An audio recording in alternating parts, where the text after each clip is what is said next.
Relocation. Only solution. Relocation. Only solution. Relocation. Only solution. Relocation. बंद करो, बंद करो। कश्मीरी पंडित हो, मैं अपने देश में दंडित हूँ। मैं कश्मीरी पंडित हो। जस्सू मटन से भी लोग यहाँ पर सारे जितने भी पीएम पैकेज के लोग हैं सारे लोग आज एक ही जगह पे जमा हुए क्योंकि आज वर्ल्ड रिफ्यूजी डे भी है और कश्मीरी पंडितों का जो वनवास है 32 साल हो गए हमारे इस वनवास को, अभी तक हमारा ये वनवास समाप्त होने का नाम नहीं ले रहा है। हम लोग की सिंगल डिमांड पहले दिन से, क्योंकि आज 38वां दिन है हमारे शहीद राहुल भट्ट का और 38वें दिन भी आप यकीन नहीं मानोगे कि सरकार के कानून तक जूं तक भी नहीं रेंग रही है।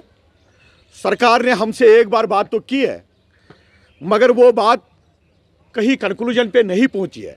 हमारी सिंगल डिमांड है, एक डिमांड हमारी पीएम पैकेज की पूरे जितने भी 6000 कश्मीरी पंडित है, एक ही डिमांड है कि हमें सेफर प्लेस पे लिया जाए, हमें रिलीफ कमिश्नरी जो हमारा पेरेंट डिपार्टमेंट है, जो हमारा नोडल अफसर है, जो हमारा कस्टोडियन है, उस पर अटैचमेंट किया जाए जब तक आपके यहाँ पर हालात ठीक नहीं होते। हाँ, सरकार हमें रिलोकेट नहीं करती है तो हमें पता हमारा दूसरा रास्ता क्या है। हम सारे लोग मन बना के रखे हैं कि हमें पता हम क्या करेंगे, फिर पूरे इंटरनेशनल मीडिया और नेशनल मीडिया को जवाब देते रहना।